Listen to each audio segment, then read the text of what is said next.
Come on in, come on in. One other thing I wanted to mention is that Sergey was, we hired Sergey drives a taxi, and the taxis in Ukraine are basically his private vehicle. And every car, not just, taxi transport, has a camera on the front of it. And it's not pointing at the back seat, it's pointing out the front because when they get pulled over, it is a chance for violence to take place, that the police will beat them or do whatever. So they have cameras that, like the dash cams you see on our police cars, the vehicles in Ukraine have that to protect the people from the police. Sergey is going to be making a trip sometime this week from Kyiv, which is like a 9-hour train ride to Donetsk, but he's going to try to catch a train at least to get to Dnepropetrovsk, to get a car there to try to take some funding into the pensioners in Donetsk. He knows the back seats or the back streets of that place like it's unbelievable.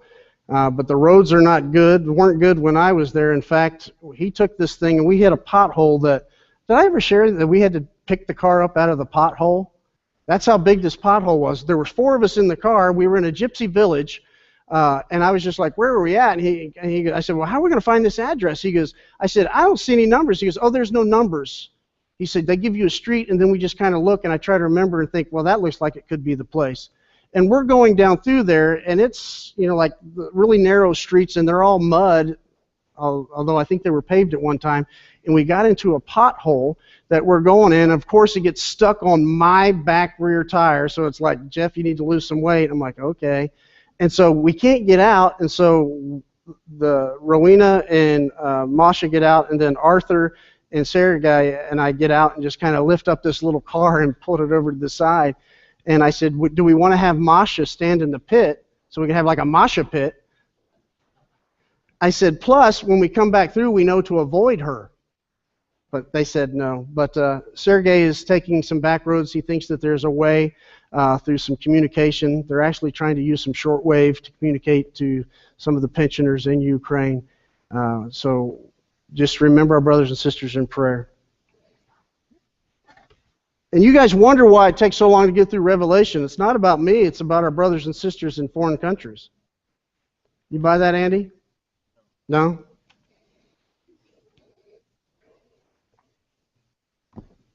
Revelation chapter 17, we're picking up in verse 5. We're talking about the harlot, the prostitute, the beast. Picking up in verse 5, it says, and on her forehead was written a mystery, Babylon the great, mother of harlots and the abominations of the earth. I told you last week that mystery means a couple different things. It can be, when it's mentioned in the New Testament, that it's a mystery. Something that is called a mystery is actually something been revealed. It could be something that's called a mystery, as we talked about last week, that they are adorned in all these gold and these diamonds and this scarlet, and it's a mystery. In fact, well, she's a harlot, she's a prostitute. When we talk about that, we look at that and we see, actually I want to say that the American Standard Version, the King James Version, the New KJV take that the name mystery is a part of the name, whereas the ESV, RSV, NRSV, and the NSB take as a term describing the name, the mystery.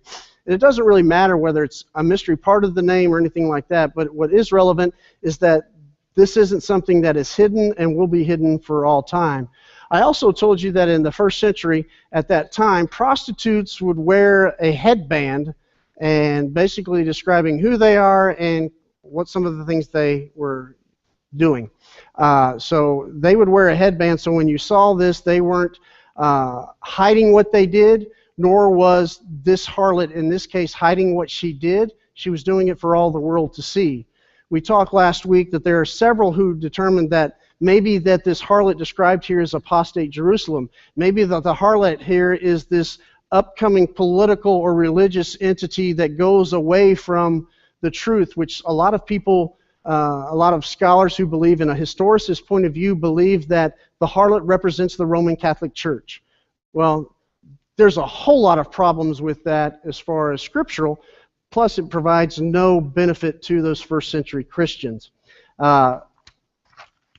Babylon the Great.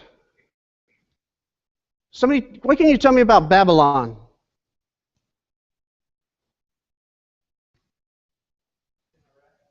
It's in Iraq. Okay?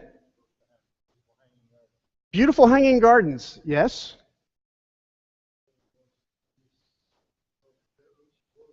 One of the most famous cities in the ancient world. Okay? Who did they conquer, Terry?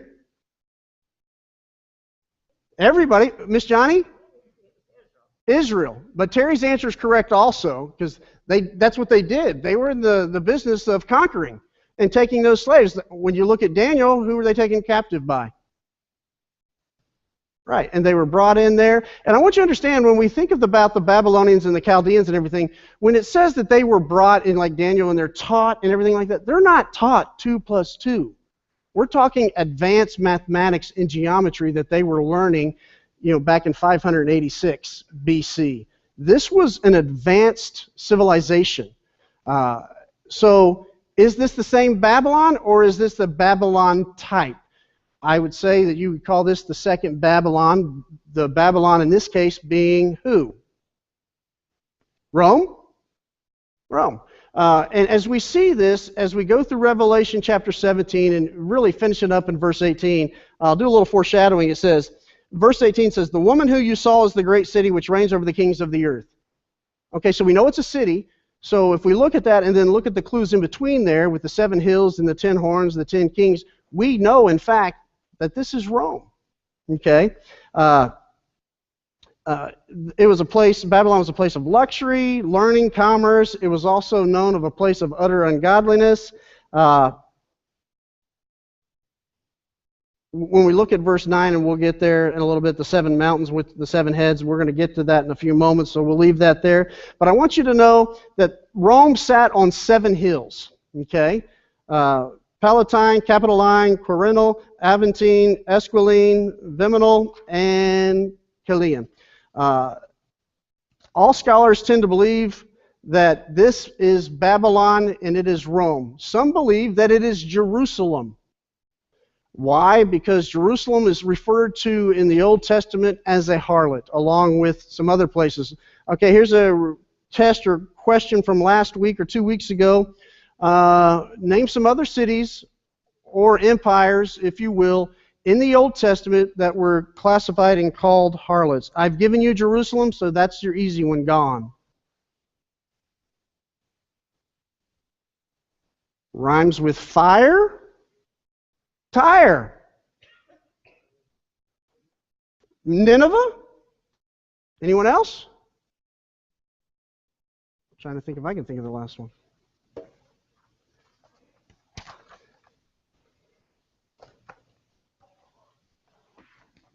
Babylon. Babylon. So you have Nineveh, Tyre, Babylon, Jerusalem. This harlot, on her forehead was written, the Babylon the Great, the mother of harlots and of the abominations of the earth. She uses her power, her influence, and her position of world leadership to turn others away from God. When we look at the word harlot, I want you to understand that in the Greek, the word porne, where we get pornography, comes from immorality. It is also the root word for harlot. So prostitute, that's the same type of immorality. They're all tied together. They're all from that same root word. Babylon is that seductress that can be anywhere and do anything, and whatever she does, she tries to pull the people down. Any questions on that?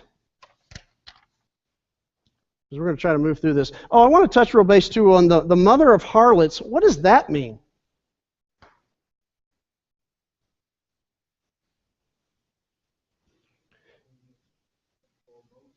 She's the foremost, that she grew up and she's like the chief harlot? She teaches all the others. Yeah, she's if a mommy deer gives birth, she gives birth to what? A baby deer. Mother harlot's going to give birth to baby harlots. And we see that when we see that they are all following the beast, the Roman Empire, and all of those little kingdoms that surrounded Rome and paid homage and tributes to Rome, all fed into that same thing. They all were given into that immorality. And immorality wasn't isolated just to the city of Rome. It was everywhere. And long before Rome was, fell apart in 375 and everything like that, man, there was internal decay to no end. Verse 6 says, "And I saw the woman drunk with the blood of saints and with the blood of the witnesses or martyrs of Jesus. When I saw her, I wondered greatly." Woman drunk with the blood of the saints and with the blood of the witnesses of Jesus. Translate to me. That's pretty straightforward. Rome doing what? Killing Christians. Anything else to add to that? Nope, that's what they were doing. And they were drunk with it. So does that mean that there was a little bit or a lot? A lot. And when we think of that, and it wasn't just during the reign of Nero, it wasn't during the reign of Domitian only, it continued on.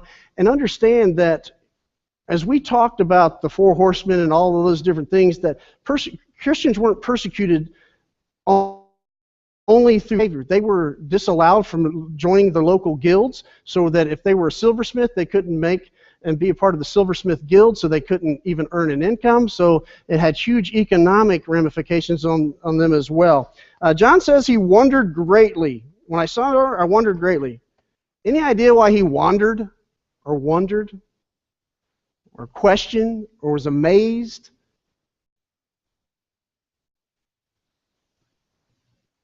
No one knows. Let me just make it easy. No one knows for sure, but they may have been amazed at the fact that this was going on and that this was occurring, and that we see that this is going to have an outcome that benefits the Christians over the long run. Suetonius wrote in the book The 12 Caesars, he wrote about Tiberius, one of the emperors. He says, and this is a little poem, it says, "He is not thirsty for neat wine, as he was thirsty then, but warm him a tastier cup, the blood of murdered men." So that's what gave people happiness. Kind of like Terry said with the Babylonians, we see that that's what they craved, was destruction of people. And when we look at the historicist point of view, we see that they believe that here's the Roman Catholic Church. They believe that that the harlot is someone who sells themselves for money, for profit. It doesn't necessarily have to be of a body, but that the church sells herself through indulgences, through sacrifices, through idols, idolatry, everything like that. But then the historicist point of view, Clark even writes about Pope John XII in 955 through 963. He was guilty, the historians say, of almost every crime. He violated virgins and widows, high and low, lived with his father's mistresses, and made the papal palace a brothel. And he was killed while in the act of adultery by a woman's enraged husband. When we talked about the purple, the scarlets, and the different colors, a lot of the historicists will believe that that grandeur of portraying to be something that is good, when actuality is a harlot portraying itself as a queen, when it's actuality a harlot, reminds some of the historicists of the different basilicas and all of the golden domes and the ornamentation, as well as the purple or the red robes that a lot of the popes wore during this time. As I said, some of the preterists believe that this is Jerusalem before the fall in 70 A.D. The futurists believe that, yeah, there's going to be a future religion that's going to rise up, that's going to be against Christ, against God, the Lamb of God, and we're going to see that towards the end of 17. So they say that this is something yet to take place. We've covered what I think on that as far as the spiritual ending point of view before we get on to verse 8. Rocking and rolling. Okay. 17 verse 8, "The beast that you saw was and is not and is about to come out of the abyss." We talked a little bit about the abyss, which is in Revelation 9 verses 1 and 2. It's mentioned in the Old Testament as well, perdition, different thing like that, destruction. Out of the abyss and go to destruction. "And those who dwell on the earth are Christians or non-Christians? Non-Christians. Whose name has not been written in the book of life from the foundation of the world will wonder when they see the beast that he was and is not and will come." Okay, now we get into some most complicated, disputed verses in the book of Revelation is 8, 9, 10, 11, 12, and 13. And if you look at the book of Revelation and try to equate kings and heads with exact kings or periods of power of different empires, your head will explode. Because nobody can ever agree on it, and you can take the smartest people in the world. But we have to remember, as we talked last week, that the number 7 and the number 10 is being used in a book of figurative and symbolic language. The number 7 and 10 can represent in what in symbolic numbers? What's that? Completeness, fullness, perfection. So when you think of that, what we're dealing with is that the fullness of the Roman Empire will reach a point where it's going to come down. The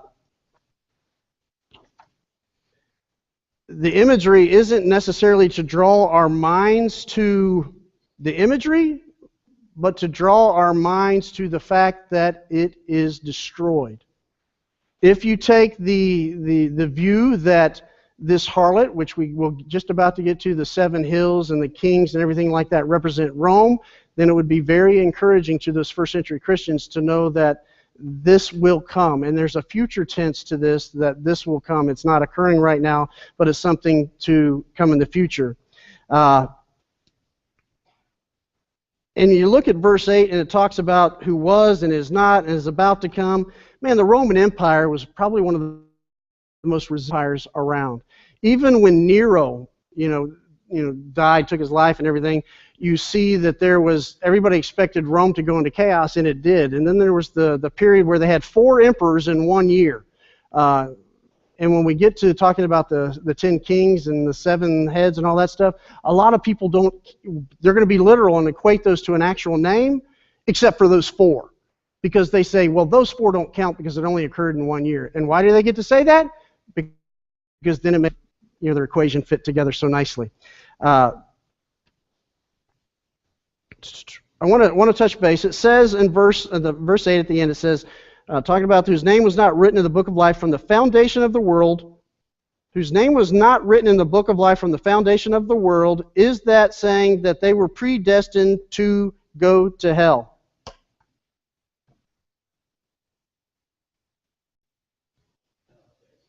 No, Rob? Would you like to back that up, or would you like to make Daryl back it up?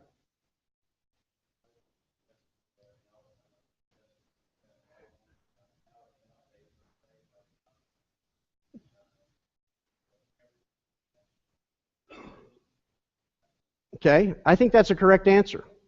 +5 for your whole row. But, Andy, go ahead. You're going to slap me? God knows who's going to. But God knows already. Does He know if you're going to go in heaven or hell? Do you get to make the choices that are going to show where you end up there? Absolutely. You agree with that? Okay, you don't want to disagree with him? All right, +5 for agreeing with Andy. Any other comments? Miss Johnny and Miss Carol get 40 points because they have to look at the back of Andy's head. Verse 9 says, here is the mind which has wisdom. This is the angel speaking. Hey, the 7 heads are 7 mountains on which the woman sits. Rome was built on 7 hills. We note that in verse 5 that Rome was built on 7 hills. It's most likely that these are the same mountains that they're referring to. We're talking about the city of Rome. We're talking about, in the book of Revelation, the fall of the Roman Empire. We look at the end of chapter 12 and other verses in other places in the book of Revelation. But understand that the lust and the worldly desires that the Roman Empire had were not something, in the destruction and the fall of the Roman Empire, wasn't something that was just going to fall to Rome itself. All nations who turn away from God will one day fall. Our job is not about living in a Christian nation to where we're safe. Our job is to live a Christian life regardless of where we live. To go and remain faithful unto death, so that what, Miss Johnny? Chapter 2, verse 10? What's that? Remain faithful unto death, and we will receive what? That's a crown of life right here. You didn't know that, did you, Roy? I know sign language. What's that? You know my artistry? Yes, you do. That was so wrong. Okay. Inside joke that should not have been told because now I'm having trouble focusing. Verse 10 says, they are 7 kings. So the 7 hills represent 7 kings. 7 kings of Roman Empire. 5 have fallen, 1 is, the other has not yet come, and when he comes he must remain a little while longer. Verse 11 says, the beast which was and is not is himself and also an 8th and is one of the 7, and he goes to destruction. Okay, I'm going to go through this pretty rapidly just because it is really pretty far out there, and I'm just going to kind of tell you that some of the historicists will believe that these 5 have fallen. One is, one to come, one the 8th is actually one of the 7. The 5 have fallen are Egypt, Assyria, Babylon, Medo, Persia, Greece. The one that is the one that is current, which would be Rome. The other has not yet come. They believe the Christianized Roman Empire by Constantine. An 8th would be any anti-Christian government of the future. The primary focus with this approach is the guessing of the identity of the kingdom to come as the 8th. Others believe that the 5 who came, the one is, all that, are related to the different Caesars or emperors of Rome. 5 have fallen, Augustus, Nero, one is, Vespasian, the other has not yet come, Titus, and an 8th, Domitian. The weakness of this is the fact that they believe that this had to be written during the time of Vespasian, which does not correlate with the writings in most scholarly belief that the book of Revelation was written in 94 to 96 AD. And again, they arbitrarily start with Augustus Caesar rather than Julius Caesar. Why do they do that? So it fits. Just because the circle's round doesn't mean you put something round in it if that's not where it goes. Okay? The number 7 is what? Perfection, completeness. What if we looked at this as a symbolic thing that, hey, of all the 7 kings, the 7 powers that come or are coming, are all going to end up in destruction, and it's going to be perfectly when it comes. When time comes, when Christ has said that this will end, when God says that this will end, that's what's going to occur. We look at literature. We're reading in a figurative book that we take everybody who wants to say figurative, but then when it comes to certain things like this, as far as the 7 kings and the 10 horns, and they try to make it a literal thing. Why? Because then that gives them power over the knowledge and makes them feel more comfortable, but that they're safe in their time a lot of times, I think. Miss Johnny?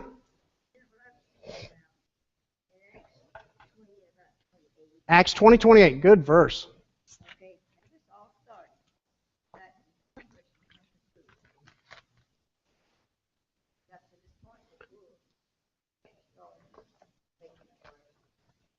Can I read that out loud before you make your comment?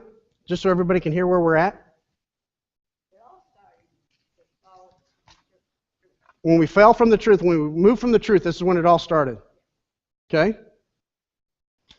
Acts 20, verse 28, which Miss Johnny brought up, says, "Be on guard for yourselves and for all the flock among which the Holy Spirit has made you overseers to shepherd the church of God, which he purchased with his own blood.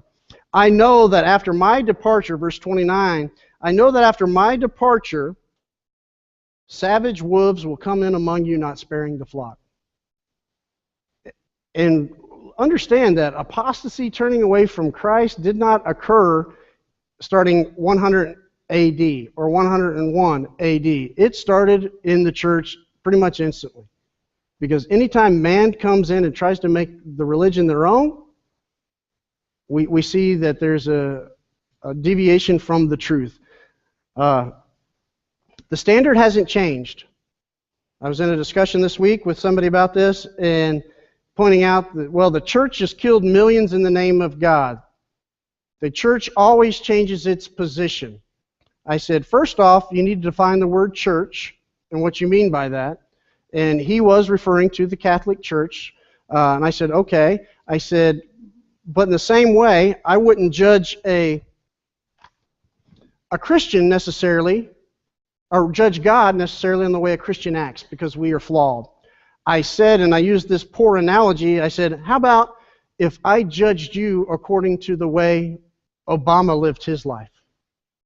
Well, that wouldn't be fair, but yet you live in his country, so you represent him. Well, no, that's not true. So you must agree with every one of his policies and every one of the things he does. No, I absolutely don't. I can't. I said, I don't care if you like Obama or not. It doesn't really matter. That's the same type of power you're saying, that you're going to paint everybody who's a Christian by the way they live their lives. And when it comes to worldviews and you study with somebody, tell them not to judge God by a Christian. Tell them to judge God by his book, which is never changing. Because we, unfortunately, are flawed and fail. Some of us, at certain times, do a really great job of representing Christ. Other times, we're like, hey, let's look at the book, don't look at me. But it's so easy to see somebody on TV even and say that they're teaching a prosperity gospel, that all Christians think that God is not going to let anything bad happen to you, and if anything bad happens to you, then you know what? Something great is coming for you. I saw that on Facebook yesterday, so it must be true. It has to be. Why? Because a minister on TV said that. If you're going through a difficult time, then God's got great things coming for you. Deviation from the truth. It doesn't matter if you're a Roman Catholic church, a Presbyterian, a Lutheran, or a Church of Christ. If you deviate from the truth, that's what you're going to be held accountable to. It is our responsibility as shepherds and the flock, watching out and encouraging and holding everybody accountable, to stay to the truth, hold to the truth. Any other comments on that? Miss Johnny? Pardon? We're going to be saved by Jesus Christ.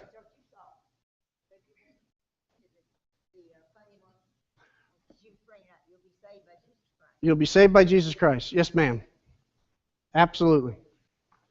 Okay, we're moving on. Again, the historicists, the preterists, I've already kind of told you guys what they're going through there.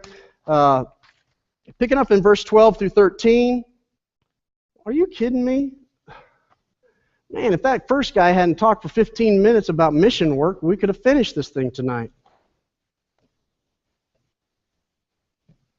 All right, so we're going to pick up in verse 12 and 13 next week. We're going to finish chapter 17. But again, remember your brothers and sisters in Christ. Do we know who has singing tonight? Daryl? Do we know who has communion tonight? Terry? All right, great. Thank you guys so much for your comments.